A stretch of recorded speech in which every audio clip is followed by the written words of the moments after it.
Izin Bapak dan Ibu anggota Dewan yang kami hormati. Pertama, tentang kesejahteraan dan tunjangan. Dalam hal ini akan kami garis bawahi khususnya guru-guru P3K. Kami di sini ingin menggarisbawahi adalah tentang ketidakpastian hak finansial guru khususnya P3K di wilayah Banten dengan adanya ketimpangan kebijakan di daerah yaitu terkait tunjangan kinerja. Kebetulan dalam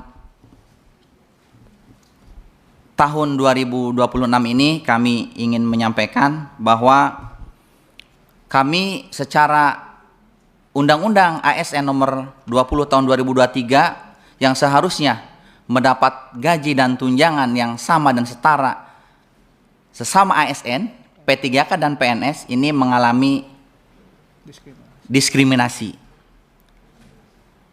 Diskriminasi dalam hal ini adalah pengurangan tunjangan kinerja yang tadinya sama dengan PNS, kemudian di tahun ini kami mengalami pemotongan. Dalam hal ini setidaknya kami ingin mendorong yang pertama adanya regulasi pusat. Dalam hal ini yang bersifat wajib sehingga pemerintah daerah itu tidak memiliki celah untuk memotong atau meniadakan tunjangan guru dengan alasan apapun. Jelas ini sebuah ketimpangan yang memang dirasakan saat ini. Kemudian kami diminta untuk mengabdi, mengajar di sekolah, mendidik anak-anak, tetapi dalam hal ini seperti diberikan pilihan antara pengabdian dan kelayakan hidup. Oleh karena itu kami memohon kepada dalam hal ini Komisi 10 DPR RI agar mendorong adanya regulasi khususnya terkait tunjangan kinerja ini agar bisa mendorong Kemendagri atau Kemenkyu menerbitkan aturan teknis yang mengikat Pemda atau pemerintah daerah untuk memberikan tunjangan yang layak dan tepat waktu tanpa diskriminasi status.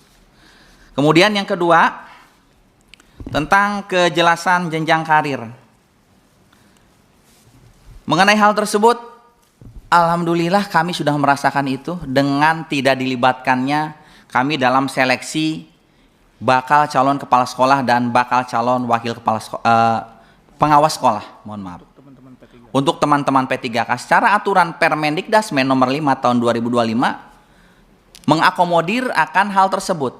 Tetapi dengan dasar dan argumen dari pemerintah daerah dalam hal ini menyampaikan kepada kami bahwa itu memang kebijakan dari gubernur. Sedangkan yang kami tahu bahwa kebijakan gubernur itu berada di bawah keputusan menteri. Sehingga secara ketidakadilan itu memang sangat kami rasakan. Sehingga dalam hal ini tentunya kami ingin dalam hal ini dengan bantuan dari Bapak dan Ibu anggota Dewan yang kami hormati bisa mendorong itu kepada Kementerian Pendidikan Dasar dan Menengah agar bagaimana seperti tadi kami menyampaikan tentang tunjangan kinerja, aturan tersebut dapat diterapkan dengan maksimal tanpa harus ada sebuah regulasi di daerah itu yang melarang kami untuk mengikuti jalur promosi atau jenjang karir yang setara dengan PNS. Kemudian yang ketiga mengenai perpanjangan kontrak otomatis. Nah, ini dalam hal ini juga kebetulan kami di sini P3K semua, Bapak dan Ibu yang kami hormati. Jadi kami di daerah ini selalu was-was, selalu ketakutan bagaimana ketika tidak ada anggaran atau bagaimana ketika kontrak kami diputus karena ketiadaan anggaran. Walaupun di Banten ini yang seperti kami rasakan saat ini adalah masa kontrak kami adalah 5 tahun berjalan, dan kebetulan kami di sini angkatan yang kedua dan akan selesai mungkin di Februari tahun 2027 ini.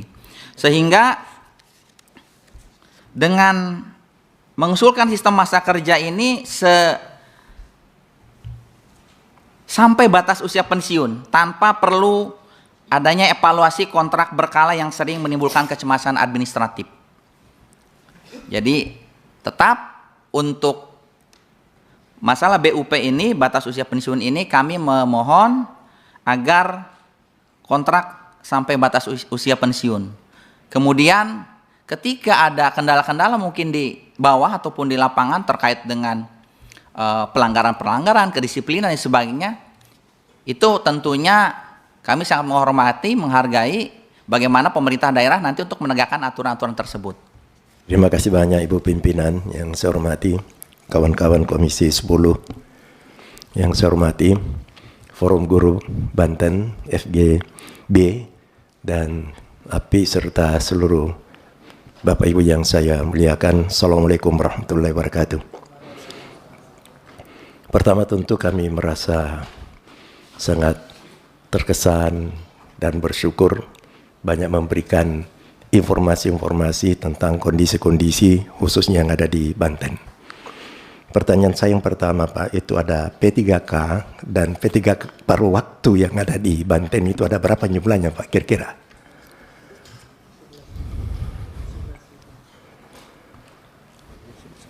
Disampaikan aja dulu, nanti jawabannya Ya.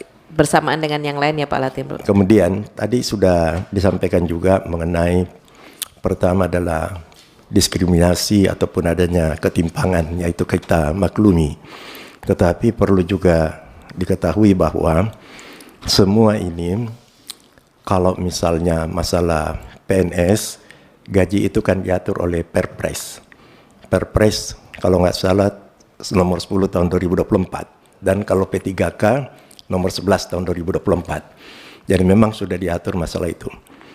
Kemudian kita juga menyadari keinginan-keinginan daripada P3K ini padahal itu adalah dari pemerintah daerah. Wajar kalau pemerintah daerah itu syukurnya di Banten ini tadi dikatakan 5 tahun kontrak. Ada kabupaten kota yang lain masih kontraknya 1 tahun. Dan ini memang wajar kalau terjadi kegelisahan dan bagaimana nanti jika tiba-tiba ada pemutusan kontrak. Kalau memang pemerintah daerah sudah tidak bisa memberikan kontribusi, membayar gaji P3K dan P3K pada waktu, pasti dengan sendirinya kontrak itu akan berakhir. Tetapi saya pikir itu tidak mungkin terjadi. Karena walaupun bagaimana guru-guru itu sangat dibutuhkan dan tidak mungkin pemerintah daerah juga akan melakukan pemutusan kontrak hanya karena tidak ada dana. Sekurang-kurangnya dana pemerintah daerah itu pasti juga memprioritaskan masalah P3K dan P3K per waktu. Tetapi memang harus kita mengakui bahwa dengan kondisi-kondisi yang ada itu, sehingga seperti tadi dikatakan, P3K dengan P3K pada waktu itu khususnya dengan gaji yang begitu rendah, dan itulah kebijakan-kebijakan yang ada di daerah. Karena kalau kita melihat aturannya di PP 12 2009 sudah dikatakan bahwa pemerintah daerah dapat, khususnya misalnya TPP, dapat memberikan TPP.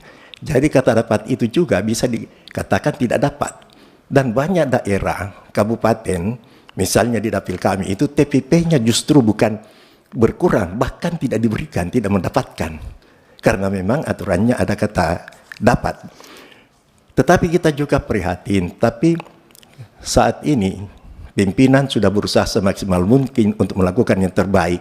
Dan saat ini juga masalah undang-undang Sekdiknas terus digodok, bagaimana baik masalah perlindungan terhadap guru dan lain-lain, masalah juga pendapatan daripada P3K pada waktu maupun P3K yang lain.